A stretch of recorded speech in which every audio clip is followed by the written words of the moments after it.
नमस्कार, मैं B Prajapati, motivational speaker, supreme class से डेहरी होम्स। साथियों, जैसा कि आप लोग जानते हैं कि knowledge is the most powerful weapon by which we can win the world, अर्थात ज्ञान एक ऐसा महान शक्तिशाली हथियार होता है जिसके बल पर हम पूरी दुनिया को जीत सकते हैं। तो साथियों, ज्ञान से ही संबंधित बाबा साहब की कहानी आप लोगों के सामने पेश करने जा रहा हूं कि बाबा साहब ने दोषी को मौत से कैसे बचाया। तो साथियों, बाबा साहब डॉक्टर भीमराव अंबेडकर जी का जन्म 14 अप्रैल 1991 को मध्य प्रदेश के महू में हुआ था। इनके पास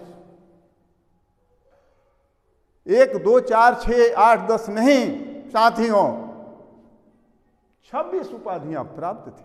अब सोचिए, उन दिनों ये विश्व के इन्ने गिने विद्वानों में माने जाते थे।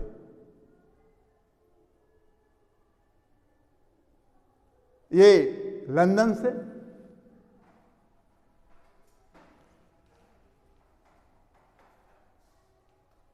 बैरिस्टर की शिक्षा प्राप्त किए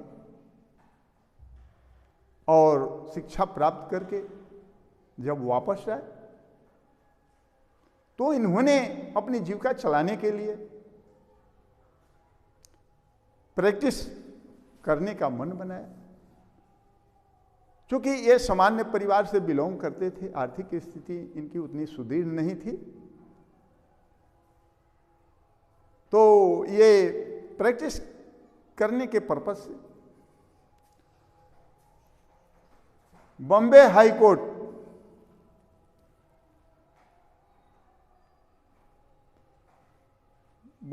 कोर्ट में पहुंचे। इन्होंने बैठने के लिए अपना स्थान तलाश करने लगे कि कहीं सुरक्षित जगह पर बैठ करके अपना जो प्रैक्टिस है वो शुरू करें। तो ये इधर उधर अपना तलाश कर रहे थे बैठने के लिए। तो वहां पर जो वरिष्ठ बैरिस्टर्स थे वे इनको देख करके और टॉन्ट कसते थे, हंसी मजाक उड़ाते थे, क्योंकि इसलिए कि ये छोटी जाति से बिलोंग करते थे, ये महार जाति के थे, इसलिए इनकी उपेक्षा कर लोग हंसी मजाक आपस में किया करते थे। इनको बैठने के लिए कहीं वे अपने आसपास जगह नहीं दिए, क्योंकि छोटी जाति से बिलोंग करते थे। फिर भी इन्होंने कुछ नहीं किया, विशेष नहीं सोचा, कहने का मतलब अपना तलाश करते रहे स्थान। तो किनारे पर पहुंचे तो वहां पर जो कुछ बैरिस्टर्स थे उन लोगों ने कहा कि साहब, आप तो लंदन से पढ़ करके आए हैं, आप तो सुनने में आता है कि बहुत काफ़ी जानकारी रखते हैं एडवोकेसी में, चाहे हर क्षेत्र में, तो आप तो कहीं भी बैठ करके प्रैक्टिस कीजिएगा तो आपके पास क्लाइंट्स जाएंगे और आपका पैसा चलेगा। आप तो बाहर भी बैठ करके अपना प्रैक्टिस शुरू कर सकते हैं। तो ये सुनते रहे बेचारे। जब जगह उन लोगों ने नहीं दिया तब बाहर जा करके और अपना एक स्थान चुना, वहीं पर अपना बैठने का व्यवस्था की और अपना प्रैक्टिस चलाने लगे, शुरू कर दिए। धीरे धीरे इनका जो प्रैक्टिस था वो डेवलप करने लगा, क्लाइंट्स आने लगे। क्योंकि विद्वान तो थे ही, विद्वता तो उनके पास थी ही, ऐसी बात नहीं है कि लोग टंट कसते थे तो झूठा कसते थे, नहीं, वो टॉन्ट उन लोगों का झूठा था। हाँ, ज्ञान तो इनके पास था ही, लेकिन वो लोग क्या करें, अब टॉन्ट कसने के सिवा कोई उन लोगों के पास चारा था ही नहीं। वे लोग भयभीत भी थे अंदर से। तो साथियों, कुछ दिन बीत गए, इसी तरह से अपना पेशा चलता रहा, जीविका चलती रही। संजोग की बात है कि एक दिन बॉम्बे के नामी व्यवसायी अपने पत्नी के साथ बॉम्बे हाई कोर्ट पहुंचे थे। हाँ, देश के इन्हें गिने बैरिस्टर्स से हो करके आए थे, सलाह मशविरा ले करके। वो किस पर्पस है? तो पर्पस था उनके बेटा को फांसी की सजा हुई थी, मामला गंभीर था, तभी तो फांसी की सजा हुई। तो देश के इन्हें गिने वरिष्ठ विद्वान बैरिस्टर से मिले, लोग फाइल देखे, संबंधित मामला गंभीर था, इसलिए वे केस टेकअप करने से इनकार कर दिए। वे लोग कहे कि आपके बेटा को तो फांसी होना ही होना है, इसमें तो कोई बचा नहीं सकता है साहब, कि हम लोगों के बस से बाहर की चीज है, आगे आप बढ़िए, देखिए कोई वैसा एडवोकेट होंगे, बैरिस्टर होंगे तो शायद वो बचा ले, क्योंकि मामला गंभीर है। तो जब वे बॉम्बे हाई कोर्ट में पहुंचे तो वहां जितने भी वरिष्ठ बैरिस्टर्स थे, पहले उन लोगों से उन्होंने संपर्क किया और रिलेटेड फाइल को दिखाया, लोग स्टडी किए, देखे, तो उसमें फांसी की सजा सुनाई गई थी, ऑर्डर था। मामला चूंकि गंभीर था, लोगों ने नहीं एक्सेप्ट किया। हाँ, वकालत करने के लिए वे लोग तैयार नहीं हुए उस दोषी के पक्ष। घूमते घूमते जहां बाबा साहब बैठे थे वहां ये लोग पहुंचे, अगल बगल, तो वहां भी बैरिस्टर्स बैठे हुए थे, उसी से होकर लोग आ रहे थे उधर से बाहर की तरफ। तो वहां भी जो बैरिस्टर्स थे वो वे लोग भी फाइल देखे, उन लोगों को भी वो दोनों पति पत्नी फाइल दिखाए, रिक्वेस्ट किए कि साहब मेरे बेटे को बचा लीजिए, लेकिन किसी ने तैयार नहीं। और टॉन्ट कसते हुए, हंसी मजाक उड़ाते हुए इशारा करके कहा कि देखिए वहां बाहर में एक ठो महार जाति का बैरिस्टर बैठा हुआ है, वो लंदन से पढ़ करके आया है, वो विश्वविख्यात विद्वान है। हाँ, हंसी उड़ाते हुए कि जाइए, हो सकता है कि वो के जान बचा ले, हो सकता है वो बचा ले, लेकिन हम लोगों के बस की बात नहीं है। तो लोग निराश होकर के सोचे कि अच्छा चलिए भाई, जो मरता सो क्या नहीं करता। दोनों पति पत्नी बाबा साहब की तरफ बढ़े। बाबा साहब अपन अकेले बैठे थे। साथियों, ले जा करके फाइल बाबा साहब के सामने वे लोग रखे और प्रार्थना की। प्रार्थना ही नहीं किए बल्कि उनके पैर पर गिर पड़े और रोने लगे, और रोते हुए कहा कि साहब मेरे बेटे को फांसी की सजा हो गई है, आप भगवान हैं। लोग कहते हैं कि आप लंदन से पढ़ के आए हैं, विश्वविख्यात विद्वान हैं, कि आप बचा सकते हैं मेरे बेटे को, सबों ने कहा है। इसी आशा के साथ हम दोनों पति पत्नी आपके पास पहुंचे हैं कि मेरे बेटे को किसी तरह से साहब बचा लीजिए। तो बाबा साहब ने पूछा कि इस फाइल को और किसी वरिष्ठ वकील से आप लोगों ने नहीं दिखाया? तो वे लोग क्या जवाब दिए कि साहब इस देश के सभी इन्ने गिने वरिष्ठ इस फाइल को करीब करीब देख चुके हैं और सबों ने इनकार कर दिया है साहब। सबों ने यही कहा कि मामला गंभीर है, आपके बेटे को फांसी की सजा होगी ही, उससे कोई बचा नहीं सकता। तब साहब हम लोग यहाँ पर पहुँचे हैं कि हो सकता है कि कहीं न्याय मिल जाए, कहीं से हमारा बच्चा बच जाए। सब कोई करता है, क्योंकि बच्चा इकलौता था और कोई संतान थे नहीं, संपत्ति बहुत काफ़ी थी, बहुत संपत्ति वो लोग खर्च कर चुके थे और तैयार भी थे, संपत्ति देने के लिए तैयार भी थे। वे कहते थे कि आप लोगों का 3 पुश्त खाएगा बैठे बैठे, मैं इतना संपत्ति दूंगा, लेकिन मेरे बेटे को आप लोग बचा लीजिए। बाबा साहब ने संबंधित फाइल को देखा, रीड किया। मामला तो संगीन था ही, हाँ फांसी तो होना था, तय था। फांसी को कोई टाल नहीं सकता था साहब, मामला इतना गंभीर था उनके बेटे पर। तब सोचते सोचते बाबा साहब सोच रहे थे कि आखिर इसको कैसे बचाया जाए, उपाय ढूंढ रहे थे। आई लोग तब अरतोड़ प्रश्न करते जाते थे हाथ जोड़ करके कि क्या होगा महाराज, बोलते नहीं हैं। बाबा साहब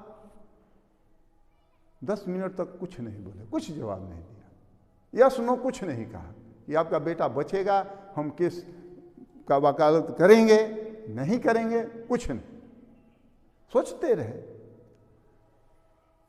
तब तक उनके मन में यह आया अपनी माँ की बात। उनकी माँ जो थी भीमा बाई, उन्होंने कहा था कि बेटा यदि ऐसी परिस्थिति आए, किसी को जान बचाना हो और झूठ भी बोलना हो, तो बेटा पीछे मत हटना, उसका जान बचा देना। क्योंकि संविधान का बात था, संविधान के तहत उसको फांसी की सजा हुई थी। तब बाबा साहब जब वो दिन याद किए, अपनी माँ की बात याद आई, तब और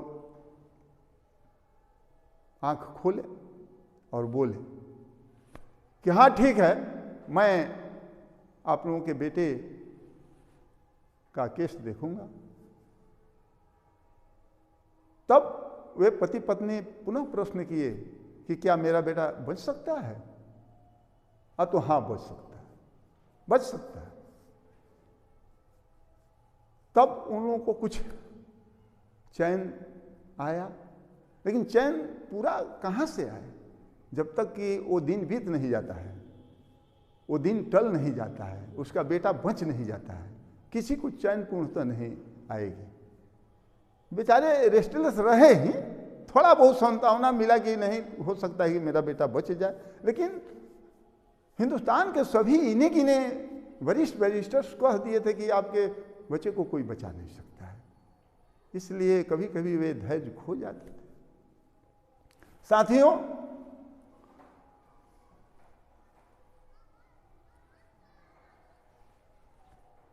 फांसी का दिन आने में मात्र 10 दिन बचे थे।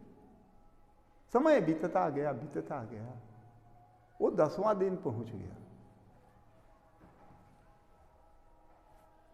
फांसी का फंदा गले में लगना था।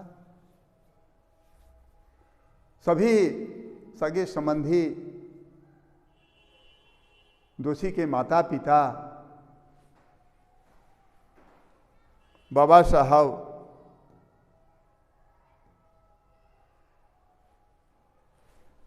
सभी वहां पहुंचे। सभी उपस्थित थे। तब वो क्षण आ गया। जज साहब ने पूछा बाबा साहब से कि क्या आपको दोषी के बचाव में कुछ कहना है? तो बाबा साहब ने कहा कि साहब हमें कुछ नहीं कहना है, जो आदेश है उसको कार्यान्वित किया जाए। इतना कहने पर जो दोषी के माता पिता थे, सगे संबंधी थे, सबों के होश उड़ गए। खास करके उनके माता पिता बेहोश होने की स्थिति में आ गए कि ये क्या किए बाबा साहब? बोले थे कि आपका बेटा बच जाएगा, बचा लेंगे, हम वकालत करेंगे। आज जज साहब के सामने कह रहे हैं कि हमको बचाव में कुछ नहीं कहना है, जो आदेश है उसको कार्यान्वित किया जाए। अब तो बेटे को फांसी होगी। लोगों ने समझाया और सब साथीगण थे, परिजन थे, दोषी के पेरेंट्स को समझा बुझा करके कि आखिरी जब तक सांस तब तक आस, कि अभी धैर्य धरिए, हो सकता है कि आपका बेटा बच जाए। साथियों, वो क्षण पहुंच गया। फांसी के फंदे तक दोषी को लाया गया और सभी वहां अधिकारीगण वहां मौजूद थे। बाबा साहब भी वहीं थे। तो जब ही वो क्षण पहुंचा फांसी की, उसको फंदे पर लटकाया गया और लटकाते ही बाबा साहब ने कहा स्टॉप। जब ही बाबा साहब ने कहा स्टॉप, जज ने भी कहा स्टॉप, आदेश दे दिया। फांसी का फंदा जो था वहीं से उसको नीचे उतार दिया गया तत्काल। जब दोषी को फांसी के फंदे से अब बाहर निकाल दिया गया, तब जज साहब पूछे बाबा साहब से पूछे इनसे कि आपने क्यों स्टॉप कहा? What the reason behind it? Why did you say so? तो बाबा साहब ने कहा कि साहब हम मना कहाँ किए हैं, फांसी की सजा तो हो गई, फांसी पर लटका दिया गया, तो हमने कहा कि स्टॉप, क्योंकि सजा तो वही थी, ऑर्डर तो वही था, फांसी। सजाए मौत तो उसमें कोई उसकी चर्चा नहीं हुई ऑर्डर में, तो मौत तो देना नहीं था, फांसी देना था, तो फांसी तो हो गई। फांसी का फंदा पर दोषी को लटका दिया गया। तो हमने कह दिया कि स्टॉप, क्योंकि उसको तो मारना नहीं है, उसको मौत की सजा तो देना नहीं है। सब लोग अवाक रह गए, हाहाकार मच गई। जितने अगल बगल जितने अधिकारी गण थे और जहां तक यह समाचार पहुंचा, सभी लोग आश्चर्यचकित हो गए। साथियों, सभी लोग सोचने लगे, और जब फांसी के फंदा से उतर गया दोषी, तो समझ लीजिए कि अब उसके माता पिता और परिजन थे, बहुत खुशी में हो गए, जय जयकार मनाने लगे बाबा साहब का। साथियों, यही होता है, ज्ञान जो है वो सर्वोत्तम हथियार। और उसी दिन से उसके बाद जितने भी फांसी के सजा का आदेश होता था, उसमें आदेश दिया जाता था कि हैंग टिल डेथ, यानी फांसी की सजा होगी तो सजाए मौत भी उसमें चर्चा किया जाएगा। और उसी समय से हैंग टिल डेथ को अपनाया गया और आज तक वो लागू है कि मरने तक उसको लटकाना है। जब तक मौत नहीं हो जाती है तब तक वो फांसी के फंदा पर लटका रहेगा। ठीक है? तो साथियों इसका आशय क्या निकला? ज्ञान। ज्ञान सर्वोपरि है। बाबा साहब के पास क्या था? बाबा साहब के पास क्या था?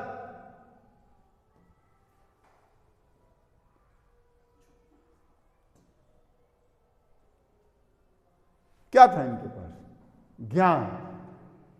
ज्ञान के बल पर देखिए जीत हासिल की है।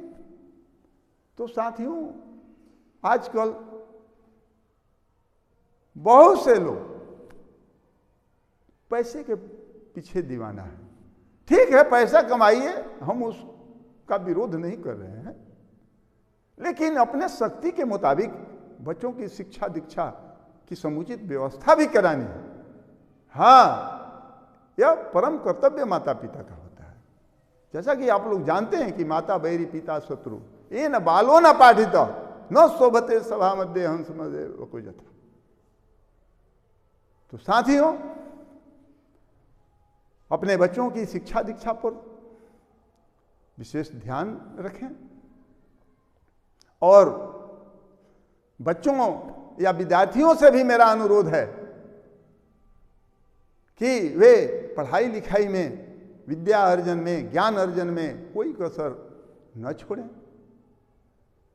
और आगे बढ़ करके बाबा साहब से आगे ज्ञान हासिल करें और विश्व में अपना नाम करें। साथियों जो विद्या है वो सर्वोपरि धन भी। हाँ, द वेल्थ ऑफ एजुकेशन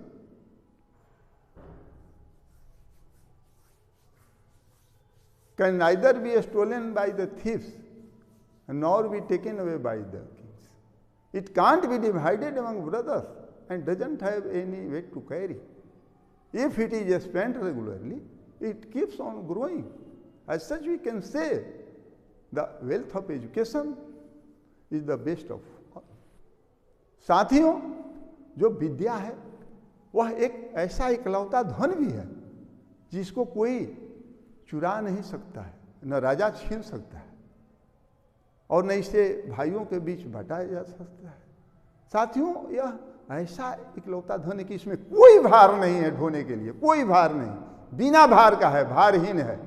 हाँ, और विश्व में कोई ऐसा धन नहीं है जिसमें कि वेट न हो, भार न हो, थोड़ा या कम जरूर है। और सबसे तो विशेषता यह है कि यह ऐसा धन है कि जिसको आप खर्च करते हैं रेगुलरली, नियमित रूप से, तो यह दिन प्रतिदिन बढ़ता ही जाता है वैसा कोई धन कि आप खर्चा करें और दिन प्रतिदिन बढ़ता जाए, तो आप कहेंगे कि नहीं। तो हुआ ना, विद्या सर्वोपरि धन भी है, सर्वोपरि हथियार भी है, सर्वोपरि आभूषण भी है। तो ठीक है, आप लोग इसे अपनाएं, मेरा यही अनुरोध है। बस आज इतना ही। धन्यवाद।